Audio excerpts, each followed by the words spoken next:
Hello guys, हमारे YouTube channel पर आपका स्वागत है। अगर आपने अभी तक चैनल को सब्सक्राइब नहीं किया है तो प्लीज़ चैनल को सब्सक्राइब करें। वीडियो पसंद आ रही है तो प्लीज़ वीडियो को लाइक करें, कमेंट करें और अपने दोस्तों के साथ शेयर करें।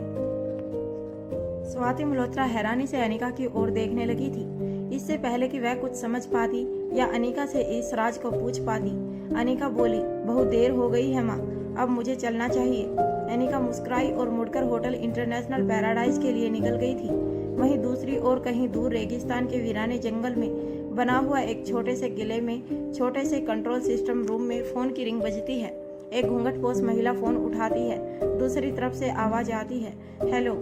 महिला बोली, कस्टमर केयर में आपका स्वागत है, कहिए मैं आपकी क्या सेवा कर सकती हूँ। दूसरी तरफ से आवाज आती है, मैं रंजीत चौधरी बात कर रहा हूँ, मुझे माँ साहब से कुछ जरूरी बात करनी है। महिला की आवाज आती है, आप हमें बताइए, आपकी समस्या माँ तक पहुँचा दी जाएगी। दूसरी तरफ से, नहीं नहीं, मुझे खुद बात करनी है। महिला बोली, ठीक है, आप लाइन पर बने रहें। थोड़ी देर के बाद माँ साहब लाइन पर आती हैं और कहती हैं, मैंने तुमसे कितनी बार कहा है, इस तरह बार बार फोन मत किया करो। दूसरी तरफ से रंजीत चौधरी, माँ साहब माफ कीजिए, बात ही कुछ ऐसी है। माँ साहब बोलती है, बोलो क्या बात करनी है।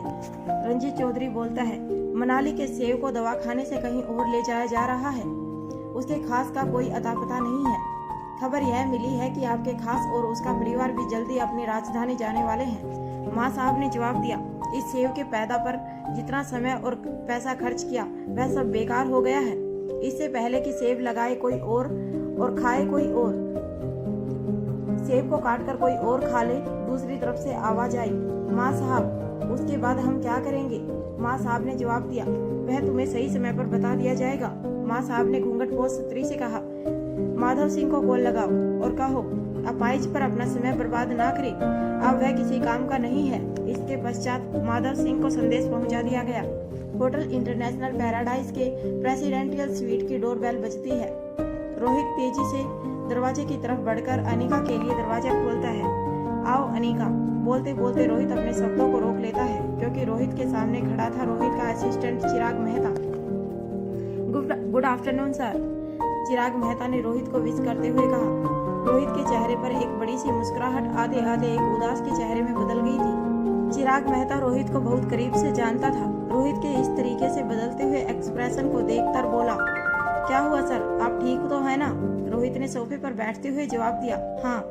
चिराग मेहता ने फिर से पूछा, सब कुछ ठीक तो है ना सर। रोहित ने जवाब दिया, हाँ जी, सब कुछ ठीक है। चिराग ने फिर से कहा, क्या आप किसी और का इंतजार कर रहे थे। रोहित के भाव चढ़ाते हुए चिराग मेहता की तरफ देखते हुए पर आराम से जवाब दिया था, तो क्या मैं तुम्हारा इंतजार करूंगा। रोहित को इस तरह से इरिटेट होकर जवाब देने पर चिराग मेहता के चेहरे पर हंसी आ गई थी। वह समझ गया था कि मैटर अनिका से जुड़ा हुआ है।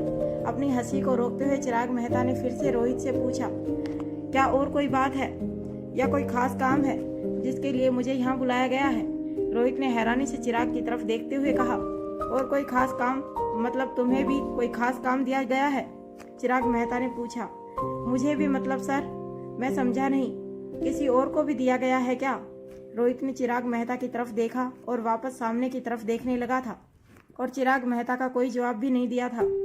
कुछ पल चुप रहने के बाद रोहित ने चिराग की तरफ देखते हुए जवाब दिया, यहाँ चल क्या रहा है, कोई मुझे कुछ बताएगा। अब तुम भी कोई सरप्राइज मैसेज लेकर आए हो क्या। चिराग मेहता बोला, नहीं सर। तभी चिराग की निगाह एक कोने में खड़े अब्दुल पर पड़ी। अब्दुल अपने दोनों हाथ बांधकर एक कोने में खड़ा हुआ था। चिराग मेहता अब्दुल को वहां इस तरह खड़ा देखकर थोड़ा सा हैरान हुआ था। वह पहले से ही जानता था कि अब्दुल भी वहां पहुंचने वाला है, लेकिन उसे यह उम्मीद नहीं थी कि अब्दुल से उसकी मुलाकात इस तरह से हो जाएगी। चिराग ने आंखों ही आंखों में अब्दुल से पूछा, यहाँ क्या चल रहा है। अब्दुल ने चिराग को अपनी तरफ आने का इशारा किया था। चिराग मेहता अब्दुल की तरफ छोटे छोटे कदमों से खिसकने लगा था और अब्दुल भी खिसक कर चिराग मेहता की तरफ आ गया था।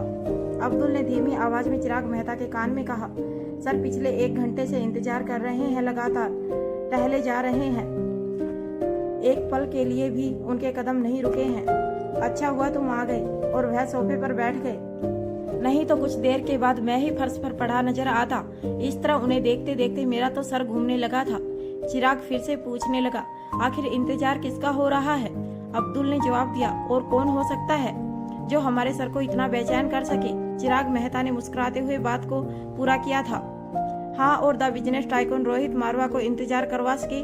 चिराग मेहता ने अब्दुल की तरफ देखा और आंखों ही आंखों में अनिका का नाम ले लिया था। अब्दुल ने बदले में जवाब दिया, हाँ अनिका मैडम है। अपनी बात को बढ़ाते हुए अब्दुल ने कहा, अब तक रोहित सर खुद 5 बार दरवाजा खोल चुके हैं। हर बार सोचते हैं अनिका मैडम होंगी, लेकिन अनिका मैडम अभी तक नहीं आई है। चिराग मेहता बोला, और इस बार मैं आ गया। अब्दुल बोला, हाँ हाँ। चिराग मेहता ने आगे पूछा, लेकिन वह गई कहाँ है? अब्दुल ने जवाब दिया, नहीं मालूम। मुझे कैसे मालूम होगा? चिराग मेहता ने कहा, तुम सिक्योरिटी गार्ड हो और तुम्हें यह जानने का हक है। तुमने रोहित सर से पूछा नहीं? अब्दुल ने जवाब दिया, कह तो रहा हूँ, नहीं मालूम है, मतलब नहीं मालूम है। चिराग ने अब्दुल की तरफ देखा था। अब्दुल ने चिराग की आंखों के सवाल को पढ़कर जवाब दिया है, हाँ सर को भी नहीं मालूम है। यह सुनकर चिराग मेहता को थोड़ी चिंता हुई थी, लेकिन उससे ज्यादा उसे इस स्थिति पर हंसी भी आ रही थी। चिराग मेहता वैसे रोहित का पर्सनल असिस्टेंट था, लेकिन वह रोहित के साथ इतने लंबे समय से था कि रोहित को बहुत अच्छी तरह से जानता था और उसका दोस्त भी बन गया था। एक बार फिर प्रेसिडेंशियल सीट की डोरबेल बजती है। अब्दुल और चिराग एक दूसरे की तरफ देखते हैं, पर दोनों में से किसी की हिम्मत नहीं होती है कि वह रोहित से पूछे कि क्या वह दरवाजा खोल दे। इसके बाद दोनों ही दरवाजे की तरफ बढ़ते हैं। पीछे से रोहित की आवाज आती है, रुको मैं खोलता हूँ। दोनों चौंक कर एक दूसरे को देखने लगते हैं और वापस अपनी अपनी जगह पर खड़े हो जाते हैं। रोहित दरवाजा खोलने के लिए खड़ा हो ही रहा था कि इतने में रिया अपने रूम से दौड़कर बाहर निकलते हुए दरवाजे तक पहुंच जाती है और शोर मचाते हुए कहती है, देखना डैडी, इस बार पक्का मम्मा ही होंगी। रोहित रिया से बेइंतहा प्यार करता था। अगर रिया की जगह दरवाजा खोलने की हिम्मत किसी और ने की होती तो ना जाने इस वक्त उसका क्या होता, क्योंकि सच में इस बार दरवाजे पर अनिका ही थी। रिया उछल उछल कर शोर मचाते हुए अनिका के गले से लग गई।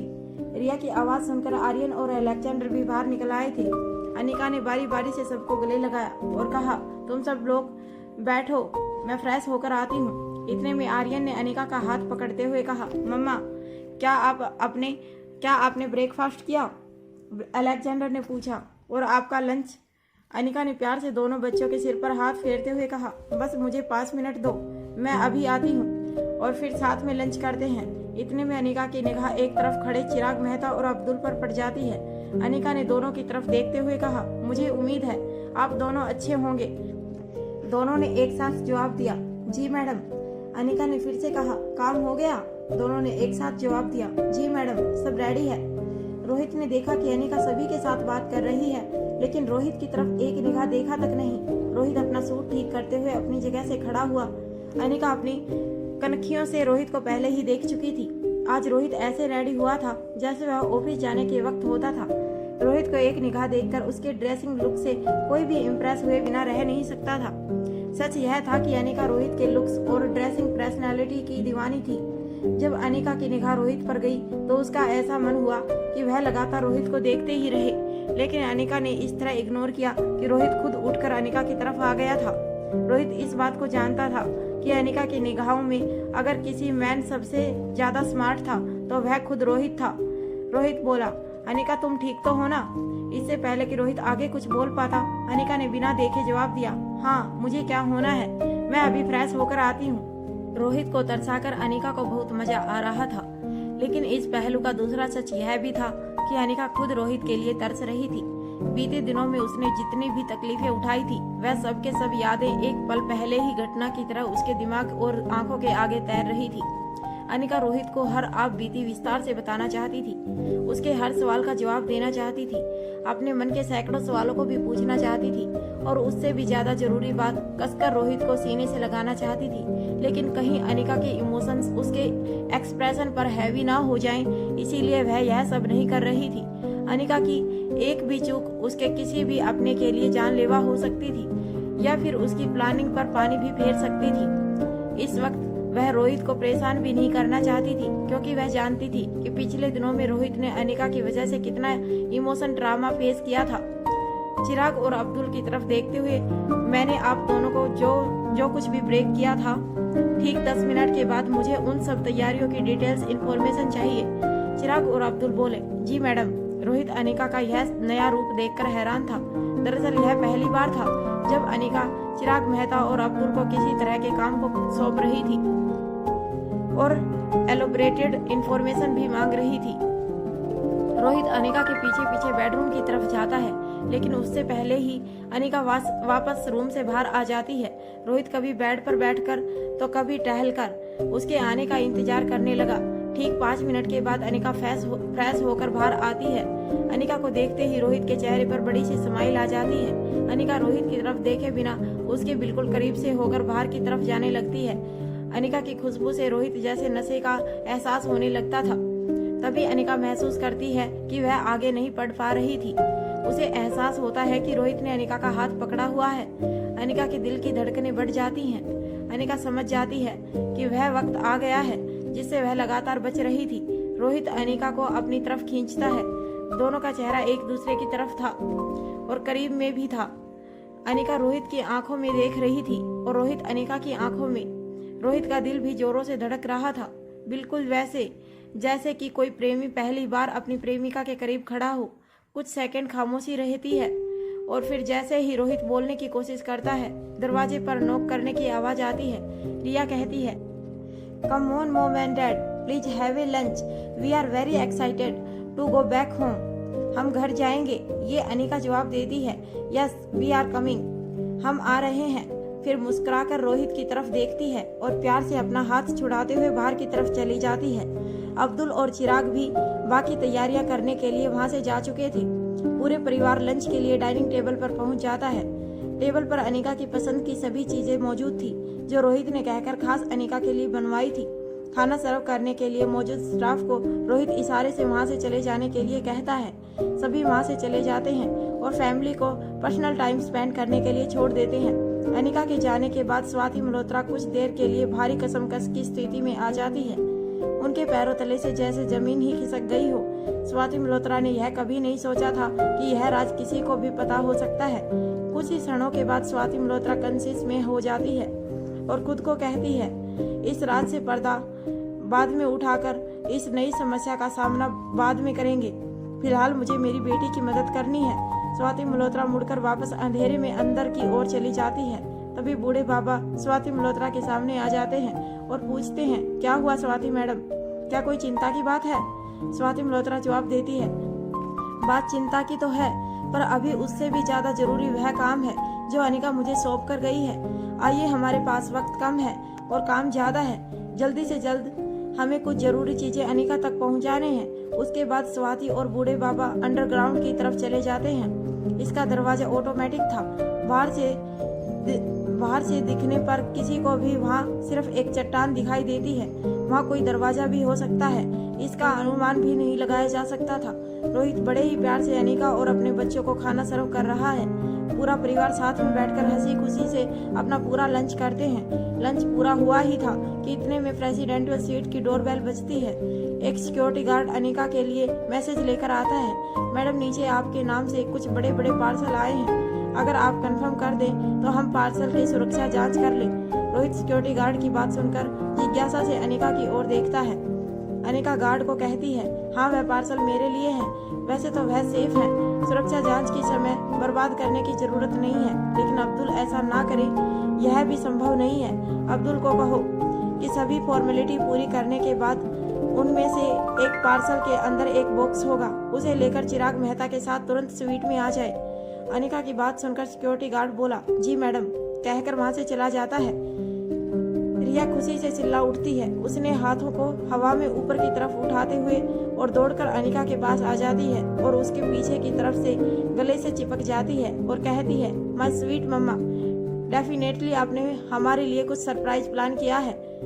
अनिका रिया का हाथ पकड़कर अपने गले से छुड़ाते हुए सामने की तरफ लेती है और उसके गाल पर हाथ फेरते हुए जवाब देती है, तुम्हें वीडियो गेम बहुत पसंद है ना, तो आज एक नया लाइव वीडियो गेम ट्राई करना है। आई होप कि तुम्हें पसंद आएगा, लेकिन उससे पहले तुम तीनों जाओ और थोड़ी देर रेस्ट कर लो। हम ठीक 5 बजे यहाँ से दिल्ली के लिए निकलेंगे। दोनों भाई एक दूसरे की शक्ल देखने लगते हैं, क्योंकि अनिका ने उनके लिए गिफ्ट की बात ही नहीं की थी। दूसरी तरफ उन दोनों में से किसी को भी वीडियो गेम में खास इंटरेस्ट भी नहीं था। इनफैक्ट वो दोनों रिया को भी इसके लिए मना ही करते हैं। बच्चे रोहित और अनिका को डाइनिंग टेबल पर छोड़कर अपने रूम की तरफ चले जाते हैं। रोहित अनिका से कहता है, अनिका क्या तुम मुझे बताओगी कि यह सब क्या चल रहा है? अनिका जवाब देती है, मैं तुम्हारा काम आसान कर रही हूँ, या फिर तुम यह भी कह सकते हो कि मैं तुम्हारे हिस्से का काम संभाल रही हूँ। रोहित फिर से हैरानी से अनिका की तरफ देखने लगता है और कुछ सेकंड चुप रहने के बाद कहता है, क्या तुम मुझे कुछ साफ साफ बताओगी प्लीज? अनिका मुस्कुराती है और कहती है, अब तुम रिक्वेस्ट कर रहे हो तो ठीक है, सब कुछ साफ साफ समझाती हूँ, लेकिन तुम्हें 5 मिनट इंतजार करना होगा। चिराग मेहता और अब्दुल यहाँ आते ही होंगे, वह सब कुछ ब्रीफ करेंगे। रोहित आगे कुछ कहे उससे पहले ही अनिका बोली, तब तक तुम मुझे एक जरूरी कॉल करनी है। अनिका अपनी जगह से खड़ी हो जाती है और टेरेस गार्डन की तरफ चली जाती है। अपनी पर्सनल असिस्टेंट राजलक्ष्मी को कॉल करती है। राजलक्ष्मी फोन उठाती है और कहती है, हेलो मैडम, आप कैसी हैं? अनिका ने जवाब दिया, मैं ठीक हूँ, तुम कैसी हो राजलक्ष्मी? राजलक्ष्मी ने जवाब दिया, मैं बिल्कुल ठीक हूँ। आज आपने मुझे फोन किया, मैं आपको बता नहीं सकती कि मुझे कितना अच्छा लग रहा है। आपकी आवाज सुनने के लिए मेरे कान और आपको देखने के लिए मेरी आंखें तरस गई। दरअसल इस वक्त राजलक्ष्मी को अनिका की बेहद जरूरत थी, लेकिन वह अपनी समस्या अनिका को बता नहीं सकती थी। ऐसा करके वह अनिका को परेशान भी नहीं करना चाहती थी। बस मन ही मन वह दुआ कर रही थी कि काश अनिका की याददाश्त वापस आ जाए और एक एक करके सभी परेशानियां खत्म हो जाएं। अनिका राजलक्ष्मी के सिर्फ पर्सनल असिस्टेंट ही नहीं थी, बल्कि सबसे अच्छी दोस्त भी थी और साथ साथ भाभी भी थी। अनिका राजलक्ष्मी की आवाज में खुशी और दर्द दोनों को एक साथ महसूस कर पा रही थी।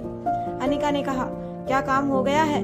राजलक्ष्मी ने जवाब दिया, आप बिल्कुल चिंता मत कीजिए मैडम, आपने मुझे जो मेल की थी उसके अकॉर्डिंग मैंने सभी अरेंजमेंट कर दिए हैं। सभी जरूरी इक्विपमेंट्स आपकी बताई जगह पर अरेंज कर दिए गए हैं। आप कभी भी उसे इस्तेमाल करना शुरू कर सकती हैं। मेरी कोई ज़रूरत हो तो मैंने उसका भी अरेंजमेंट कर दिया है। अनिका ने जवाब दिया, तुम्हारी ज़रूरत ना हो ऐसा कभी हो सकता है क्या? हाँ, लेकिन तुम्हारे लिए अच्छी बात यह है कि मैंने अपनी कजिन प्रीति को तुम्हारी असिस्ट करने के लिए कह दिया है। शायद थोड़ी बहुत देर में वह तुमसे मिलने पहुंचती होगी। तुम्हारा काम आसान हो जाएगा। बहुत ज्यादा एक्सपीरियंस नहीं है, लेकिन काबिल है। राजलक्ष्मी ने जवाब दिया, काबिल क्यों नहीं होगी? डॉक्टर अमृता की पहली और अकेली होनहार स्टूडेंट जो है। अनिका और राजलक्ष्मी दोनों हंस पड़ते हैं। हंसते हंसते फोन के दूसरी तरफ राजलक्ष्मी की आंखें भर आती हैं। बेशक अनिका राजलक्ष्मी को इस वक्त देख नहीं सकती थी, लेकिन उसकी सांसों से उसके मन की स्थिति को भाप जरूर सकती थी। अनिका ने राजलक्ष्मी से पूछा, मयूर कैसा है? क्या मयूर से तुम्हारी कोई बात हुई है? राजलक्ष्मी ने खुद को संभालते हुए जवाब दिया, इन सब बातों को छोड़िए मैडम, आप बस वापस लौट आइए, मैं आपका इंतजार कर रही हूँ। अनिका ने राजलक्ष्मी से कहा, राजलक्ष्मी, मुझे पापा ने मयूर के बारे में बताया, तुम चिंता मत करो, तुम्हारा पति होने से पहले वह मेरा भाई है। वह जहाँ भी होगा मैं उसे सही सलामत ढूंढकर वापस लाऊंगी। अपने लिए नहीं, तुम्हारे लिए, इस बार सिर्फ तुम्हारे लिए। अनिका की बात सुनकर राजलक्ष्मी की आंखों से आंसू बहने लगे थे।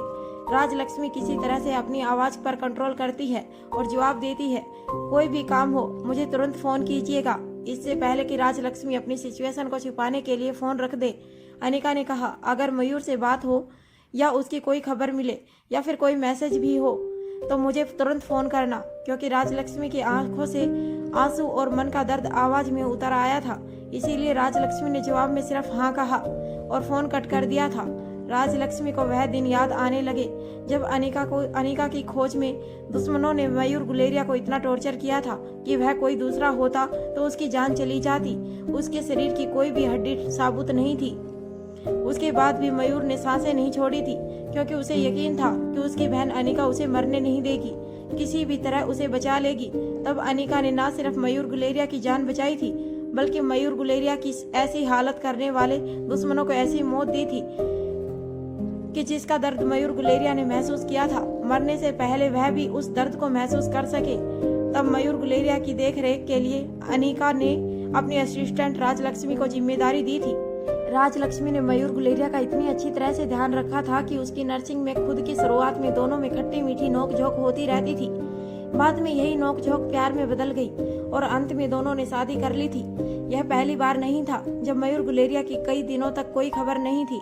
लेकिन इससे पहले राजलक्ष्मी को कभी भी मयूर के लिए डर नहीं लगा था, क्योंकि उसे मयूर से भी ज्यादा अनिका पर भरोसा था कि वह अपने भाई को कुछ भी नहीं होने देगी। मयूर गुलेरिया के लिए अनिका बहन होने से पहले उसकी अकादमी की फाइटर दीदी थी, जो उसकी आइडल भी थी। इस वक्त the best martial art fighter दीदी उर्फ अनिका अपनी याददाश्त खो चुकी थी, लेकिन जिस तरीके से लगातार अनहोनी घट रही थी, राजलक्ष्मी को मयूर गुलेरिया के लिए डर लग रहा था। अनिका टेरेस गार्डन से वापस नीचे आती है और देखती है कि चिराग मेहता और अब्दुल दोनों आ चुके थे। अनिका की ओर देखते हुए चिराग मेहता ने कहा, मैडम, सनी को अस्पताल से डिस्चार्ज करके एम्बुलेंस के जरिए यहाँ लाया जा रहा है और शर्मिला को भी अब्दुल ला रहे हैं। उन्हें कड़ी सिक्योरिटी दी गई है। अगले आधे घंटे के अंदर ही वह दोनों यहाँ होंगे। सनी की हालत इतनी क्रिटिकल थी कि बिना मेडिकल इक्विपमेंट्स के उसे हॉस्पिटल से दूसरी हॉस्पिटल ट्रांसफर नहीं किया जा सकता था। अपनी बाकी चिंताओं में रोहित इस बात को बिल्कुल भूल गया था कि सनी को भी यहाँ से दिल्ली के अस्पताल में शिफ्ट कराना था, और शर्मिला के बारे में तो रोहित को जरा सा भी ख्याल नहीं आया। अनिका की इस तैयारी पर उसे अनिका पर प्राउड फील होने लगा था और अधिक प्यार आने लगा था, लेकिन इस वक्त वह कुछ भी एक्सप्रेस करने के माहौल में नहीं था। अपनी बात को आगे बढ़ाते हुए प्रोजेक्टर की मदद से चिराग मेहता आगे की प्लानिंग समझाने लगा। सर और मैडम, मनाली से दिल्ली जाने वाले रास्ते में जिन जिन जगहों को रेड कलर से स्पॉट किया गया है, यह वह जगह है जहां पर दरिंदों के द्वारा हम पर हमला किया जाना आसान है। इसके आगे चिराग मेहता ने हर बिंदु पर हर संभावना को डिटेल्स में लाइट करना शुरू कर दिया था। रोहित ने कहा, अनिका, जब तुम इतना श्योर हो कि रोड पर हमला होगा तो हमें हेयर वे से जाना चाहिए। अनिका ने जवाब दिया, जैसा तुम ठीक समझो। अब्दुल बोला, सर, मैडम के कहे अनुसार एयरवे की सभी तैयारियां कर दी गई हैं। रोहित अनिका की तरफ देखकर बोला, जब हम एयरवे से जा रहे हैं तब रोडवे पर इतना फोकस क्यों? अनिका ने जवाब दिया, यह तैयारियां हमारे लिए नहीं बल्कि हमारे दुश्मनों के लिए है। रोहित बोला, मतलब मैं समझा नहीं अनिका। अनिका, तुम कहना क्या चाहती हो? अनिका ने जवाब दिया, शर्मिला। रोहित ने धीमी आवाज में अनिका से पूछा, तुम्हें शर्मिला हॉस्पिटलाइजेशन होने के बारे में कैसे पता चला? अनिका ने धीरे से कहा, तुम्हारा वफादार इंस्पेक्टर गेरीवाल ने मुझे सब कुछ बता दिया था। अब्दुल बोला, मैडम, आप चाहती हैं कि आपके दुश्मन को खुद ही खत्म कर दें, अपना मोहरा खुद ही तोड़े। रोहित अनिका की तरफ देखकर मुस्कुराने लगा था और उसकी मुस्कुराहट ने अनिका को यह बता दिया था कि अनिका के आगे की चाल रोहित समझ चुका है। अनिका अब देखना यह चाहती थी कि यह होगा कैसे कि शर्मिला मर कर भी जिंदा रह जाए। अब्दुल को गार्ड से अपने वायरलेस पर मैसेज मिलता है, सर, सनी सर को लेकर एम्बुलेंस आ चुकी है। अब्दुल जवाब देता है, ठीक है, जैसा बताया गया है वैसा करो। सीख रोड गेट जवाब देता है, यस सर। अब्दुल अनिका से कहता है, मैडम, यह आपका बॉक्स जो बड़े पार्सल में लेने के लिए कहा गया था, अब नीचे मुझे ले जाना चाहिए। चिराग मेहता उसे रोकते हुए कहता है, मैं भी सर साथ में आता हूँ। चिराग मेहता रोहित की तरफ देखते हुए बोला, अगर आप कहें तो इंस्पेक्टर गेरीवाल को भी साथ में ले ले। रोहित अनिका की तरफ देखता है। अनिका रोहित की आंखों से किए गए सवाल का जवाब देती है। चिराग मेहता की तरफ देखते हुए, नहीं, अभी नहीं, अभी इंस्पेक्टर गेरीवाल के लिए कुछ जिम्मेदारियां बाकी हैं। चिराग मेहता, जी मैडम, मैं समझ गया आपकी बात को।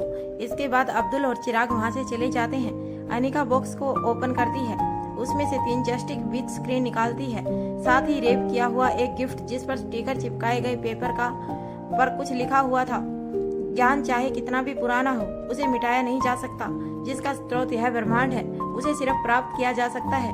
Special gift for under woman. Anika ने गिफ्ट को अनपैक किया, उसमें से एक बहुत ही पुरानी किताब निकाली, जिसके पेजों को पलटने पर अनिका ने देखा कि उसमें शरीर के उन सभी भागों के नर्वस सिस्टम का विस्तार से वर्णन किया गया है जिसका इम्पैक्ट बूढ़ी और सिर्फ कुछ ही क्षणों में होता है। इसी का ज्ञान प्रयोग कर पुराने समय में राजा महाराजा अपने दुश्मनों को अपने सामने की लड़ाई एवं युद्ध में ढेर किया करते थे। इस पुस्तक में इंसानों के साथ साथ जानवरों को भी पल भर में काबू करने के लिए तकनीक दी गई थी। यह किताब स्वाति मल्होत्रा ने अनिका को उसकी फाइटिंग स्किल्स को धार देने के लिए भेजी थी। यह कहा जा सकता था कि आगामी जंग के लिए अनिका को ट्रेनिंग शुरू हो गई थी। जैसे ही अब्दुल और चिराग मेहता पार्किंग लॉट तक पहुंचे, शर्मिला भी कड़ी सिक्योरिटी में होटल इंटरनेशनल पैराडाइज पहुंच चुकी थी। सनी को एम्बुलेंस के जरिए हेलीपैड तक ले जाया गया था और सुरक्षित रूप से चौपर में शिफ्ट कर दिया गया था। आकाश गुलेरिया के जाने के बाद से करण गुलेरिया ने एक बार फिर से बिजनेस एम्पायर को ज्वाइन कर लिया था, लेकिन समस्या सिर्फ इतनी नहीं थी। घर और बिजनेस दोनों ही सालों से आकाश गुलेरिया ने ही संभाला था। इस उम्र में करण गुलेरिया को यह सब खुद संभालना होगा, इसकी उन्होंने कल्पना भी नहीं की थी। उन्होंने सोचा था कि बाकी की जिंदगी घर में खेलते छोटे बच्चों के साथ स्वाति मल्होत्रा की मीठी यादों में पूरी हो जाएगी, लेकिन कल किसने देखा है, अपने कैबिन में कुछ फाइल्स को साइन कर रहे करण गुलेरिया का फोन रिंग करता है। करण गुलेरिया ने फोन उठाया। दूसरी तरफ से नंदनी की हड़बड़ाती हुई आवाज सुनाई देती है। पापा, डॉक्टर का कहना है कि श्रेया को अभी हॉस्पिटलाइज करना होगा, नहीं तो बच्चे की जान को खतरा हो सकता है। करण गुलेरिया नंदनी की बात सुनकर अपनी जगह से खड़े हो जाते हैं। कुछ सेकंड के बाद जवाब देते हैं, ठीक है, तुम हॉस्पिटल के लिए निकलो, मैं भी वहीं पहुंचता हूं। नंदनी फैमिली डॉक्टर की मदद से श्रेया को एम्बुलेंस में शिफ्ट करती है। वैसे तो घर में नौकरों की इतनी बड़ी फौज थी कि नंदनी को यह सब करने की जरूरत ही नहीं थी, पर श्रेया और उसके बच्चे की हालत जिस नाजुक मोड़ पर थी, नंदनी श्रेया का हर काम अपने हाथों से कर रही थी। वह किसी भी तरह की चूक का खतरा मोल नहीं लेना चाहती थी। नंदनी कुछ जरूरी सामान लेने के लिए वापस अंदर आती है तो सिद्धार्थ गुलेरिया ने नंदनी का हाथ पकड़कर उसे कोने में ले जाता है और कहता है, नंदनी, यह तुम क्या कर रही हो? तुम भी श्रेया के साथ साथ पागल तो नहीं हो गई हो? जो होता है सो होने दो, तुम्हें यह सब करने की क्या पड़ी है? नंदनी ने पिछली काफी समय से सिद्धार्थ को हर दिन बदलते हुए देख रही थी।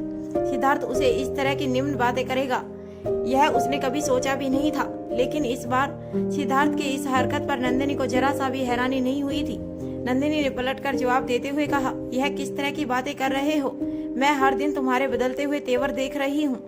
वह भाई जिससे तुम्हें बहुत प्यार था, आज उसके बच्चे की परवाह तक नहीं है। तुम्हें आने वाले कल में कहीं मुझे और मेरे बेटे को भी किसी कतार में तो खड़ा नहीं करने वाले हो तुम? सिद्धार्थ गुलेरिया जवाब देता है, मेरा वह मतलब नहीं था। नंदनी कहती है, तुम्हारा जो भी मतलब हो, फिलहाल मेरा जाना जरूरी है। ऐसा कहकर नंदनी अपना हाथ छुड़ाकर वहां से चली जाती है। सिद्धार्थ गुलेरिया ने नंदनी को ऐसे तीखे जवाब की उपेक्षा कभी नहीं की थी। कुछ क्षणों के लिए वह अपनी जगह पर खड़ा रह जाता है। नंदनी जाकर श्रेया के साथ लेंस में ही बैठ जाती है और अपने कार ड्राइवर को पीछे पीछे आने के लिए इशारा करती है। नंदनी ने श्रेया का हाथ अपने हाथों में पकड़ा हुआ था और उसके बाद वह एक के बाद एक श्रेया से जुड़ी सारी बातों को याद करने लगी थी। श्रेया और आकाश गुलेरिया की शादी में अनिका की भूमिका, श्रेया अनिका की बेस्ट फ्रेंड थी और आकाश गुलेरिया ने अनिका को अपनी बहन होने के नाते बेइंतहा प्यार किया था। बेशक दोनों भाई बहनों में ज्यादा बातचीत ना होती थी, लेकिन अपनी अपनी जगह पर दोनों में अपने रिश्तों को निभाया था। आकाश गुलेरिया ने भी कभी अनिका के हक को पाने की इच्छा नहीं की थी और अनिका ने भी बहन होने के फर्ज को हर कदम पर निभाया था। जब श्रेया को उसके सौतेले माँ बाप के हाथों शिकार होना पड़ा, तब अनिका ने न केवल श्रेया को बचाया बल्कि उसकी असली माँ बाप के नाम को खुलासा दुनिया के सामने भी किया था। श्रेया को अंडरवर्ल्ड डॉन की बेटी होने के टैग से भी बचाया था। सिर्फ श्रेया की ही नहीं बल्कि अनिका ने अनेकों बार नंदनी के लिए भी स्टैंड लिया था। अनिका बोलना कम और करना ज्यादा विश्वास रखती थी। जब करण गुलेरिया की गोद ली हुई बेटी व्योमा की वजह से सिद्धार्थ और नंदनी के बीच के फासले इतने अधिक बढ़ गए थे कि नंदनी घर छोड़कर जाने लगी थी, तब अनिका ही थी जिसने नंदनी के लिए स्टैंड लिया था, व्योमा का पर्दाफाश भी किया था।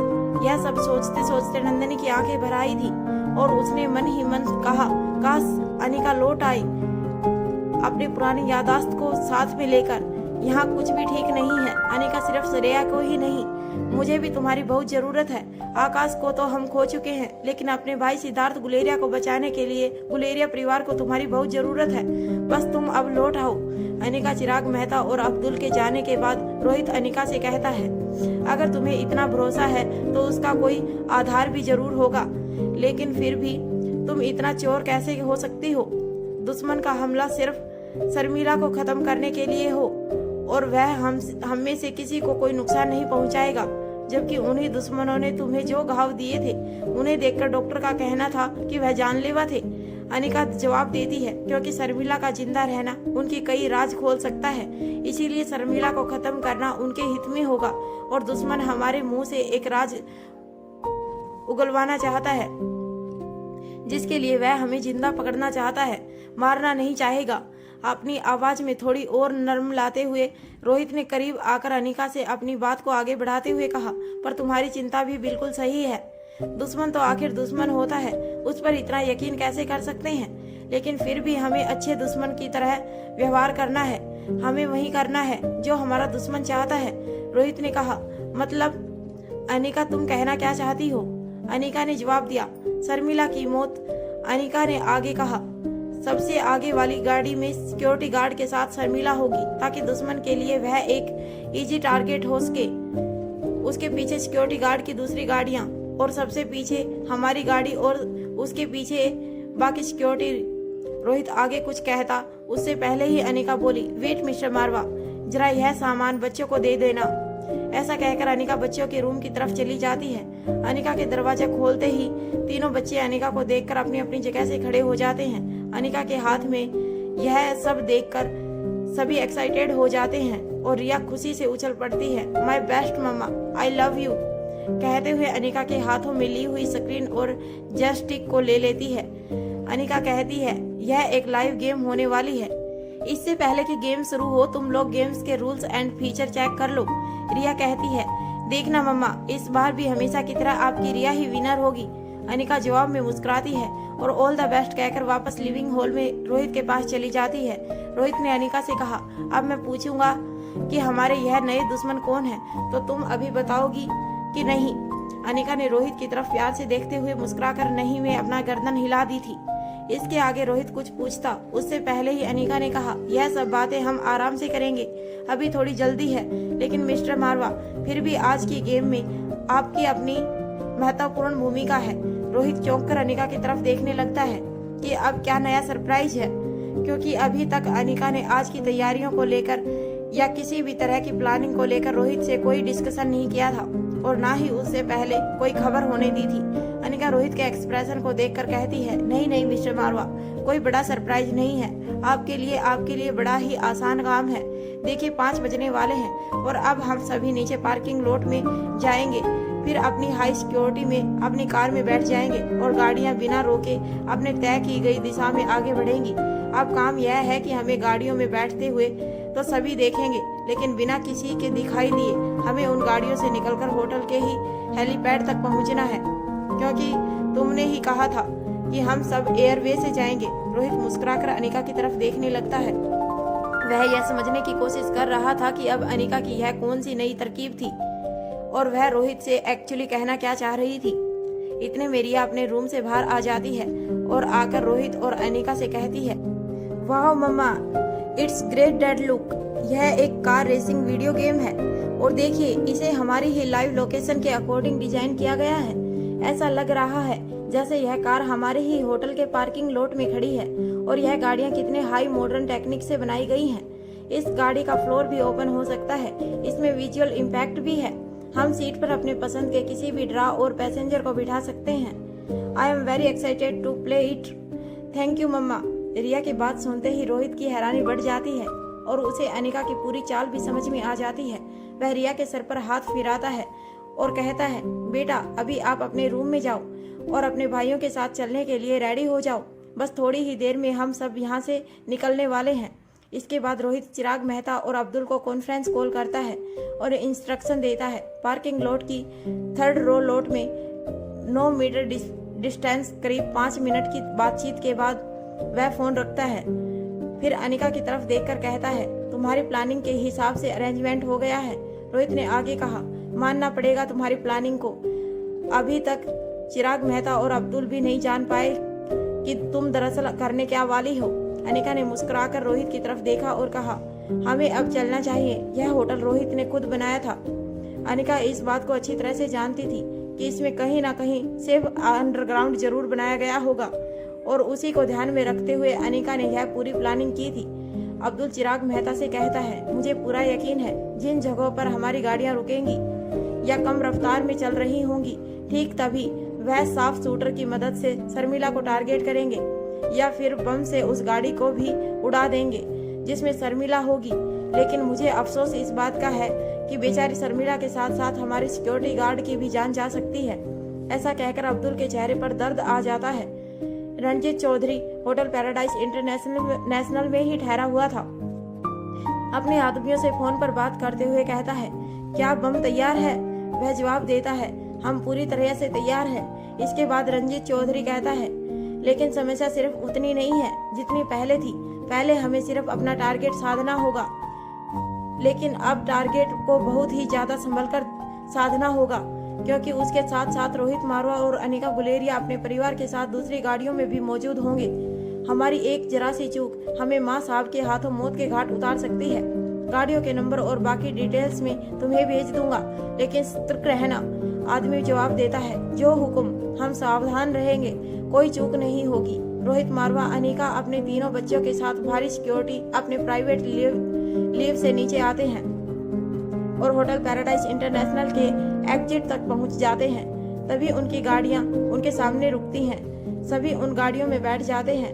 यह गाड़ियां बजाय होटल से बाहर निकलने के पार्किंग लॉट की तरफ चली जाती हैं, जहां पर नई चमचमाती हुई 3 न्यू हाई टेक्निक्स मॉडल गाड़ियां खड़ी थी। मार्केट में अभी इन गाड़ियों को देखा नहीं गया था। इन गाड़ियों की शान देखते ही बन रही थी। द बिजनेस टाइकून रोहित मारवा के लिए किसी भी गाड़ी के न्यू वर्जन मॉडल को सबसे पहले अपने परिवार के लिए खरीद लेना कोई बड़ी बात नहीं थी, और ऐसा कोई वर्जन सिर्फ रोहित मारवा के परिवार के लिए बनाया गया हो, यह भी संभव था। रिया कहती है, मेरे साथ गाड़ी में कौन कौन आएगा? रोहित जवाब देता है, मैं हमेशा अपनी बेटी के साथ रहूंगा। रिया अनिका से पूछती है, और मम्मा आप? अनिका जवाब देती है, मैं भी अपने दोनों बेटों और अपनी बेटी के साथ ही गाड़ी प्रेफर करूंगी। और अलेक्जेंडर आर्यन एक दूसरे की तरफ देखने लगते हैं और उसके बाद अनिका की तरफ देखते हैं। फिर अनिका आर्यन और अलेक्जेंडर की तरफ देखते हुए कहती है, चलो अब तुम दोनों भी फटाफट डिसाइड कर लो कि कौन किसके साथ और कहाँ बैठेगा। अलेक्जेंडर कहता है, मैं बड़ा भाई हूँ, इसीलिए सिक्योरिटी मैं ही देखूंगा। अनिका कहती है, और शर्मिला किसके साथ रहेगी? आर्यन जवाब देता है, मैं उसके साथ ही ठीक रहूंगा। अनिका अपने बच्चों से कहती है, तो तुम्हारे गेम का समय शुरू होता है, अब स्टार्ट नाउ। आर्यन कहता है, look at this weapons, I like this SLR। इन हथियारों की तरफ देखो, मुझे यह SLR बहुत पसंद है। पुलिस और फौजियों के पास यह आसानी से देखी जाती है। अलेक्जेंडर कहता है, पर मुझे यह जर्मन इनसोल्ट ज्यादा पसंद है। चलने में हल्की और कोई आवाज भी नहीं होती है। इसमें रिया कहती है, मैं इंसान को प्रेफरेंस दूंगी। हमारे देश के फौजियों के पसंदीदा में से एक है। एक साथ अनेक बार फायर कर सकते हैं। हाँ, थोड़ी हैवी होती है, बट इट्स ओके, मैं एडजस्ट कर लूंगी। कुछ देर इसी तरह डिस्कशन चलती है और सभी अपनी सिक्योरिटी के लिए अलग अलग तरह के अपने मनपसंद हथियारों को सिलेक्ट कर लेते हैं। अपने परिवार सहित रोहित इसमें से एक गाड़ी में बैठ जाता है। रोहित के बैठते ही सिक्योरिटी गार्ड 3 गाड़ियों के आजू बाजू इस तरह खड़े हो जाते हैं जैसे कि वह किसी अनजान खतरे से उन्हें बचाने की कोशिश कर रहे हों। करीब 10 मिनट तक चारों तरफ अच्छी तरह से देख लेने के बाद खूब अच्छी तरह से तसल्ली कर लेने पर अब्दुल ने सिक्योरिटी गार्ड को गाड़ियों को आगे की तरफ मूव करने का इशारा किया। होटल पैराडाइज इंटरनेशनल से सभी गाड़ियां तेजी से मनाली से दिल्ली को जाने वाले हाईवे NH44 के लिए मूव करती हैं। रंजीत चौधरी की निगाहें खुफिया तरीके से इन्हीं गाड़ियों पर बनी हुई थी। गाड़ियों के निकलते ही वह अपने आदमियों को इन्फॉर्म कर देता है। गाड़ियों के नंबर बताने के बाद कहता है, सबसे आगे की गाड़ी में सिक्योरिटी गार्ड के साथ शर्मिला है और उसके बाद सिक्योरिटी गार्ड की एक और गाड़ी है, फिर उसके पीछे रोहित मारवा की गाड़ी है। याद रहे, तुम्हारे पास सिर्फ एक ही मौका है, किसी भी हालत में इस मिशन को ठीक वक्त पर पूरा करना होगा। उधर से आवाज आती है, आप चिंता ना करें सर, हम पूरी तरह से तैयार हैं। मनाली से बाहर निकलकर हाईवे पकड़ने के लिए गाड़ियों की कई ऐसी जगह से गुजरना था जहां पर रास्ता पहाड़ों के साथ साथ बना हुआ था और तेज यू टर्न थे। यह रास्ते पहाड़ों से होने की वजह से काफी संकरे थे। ऐसे ही एक यू टर्न पर रंजीत चौधरी के आदमी निगाहें गड़ाए बैठे हुए थे। जैसे ही रोहित मारवा का काफिला वहां से गुजरता है, ठीक उससे 1 मिनट पहले रंजीत चौधरी का एक आदमी इस तेज यू टर्न पर आंखें गड़ाए बैठे हुए आदमी को फोन करता है और कहता है, शिकार सामने है, तैयार रहो। वह गिनती गिनना शुरू करता है, 4 3 2 1 गो। उसके एक कहने तक उस यू टर्न पर शर्मिला की गाड़ी पहुंच चुकी होती है। इससे पहले कि शर्मिला की गाड़ी का ड्राइवर कुछ भी समझ पाए या देख पाए, सामने से बहुत तेज रफ्तार से एक गाड़ी आती है और शर्मिला की गाड़ी को इतनी तेज टक्कर मारती है कि शर्मिला की गाड़ी के साथ साथ खुद भी नीचे खाई में गिर जाती है। इस भयंकर टक्कर के साथ ही पूरा काफिला रुक जाता है।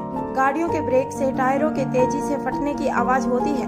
वादी में इन गाड़ियों के काफिले के टायरों की आवाज दूर तक गूंजने लगती है और जैसे ही टायरों की आवाज रुकती है वैसे ही नीचे खाई में जोर से गाड़ियों के गिरने की आवाज की गूंज होती है। इसके ठीक सेकंड के बाद ब्लास्ट की आवाज होती है।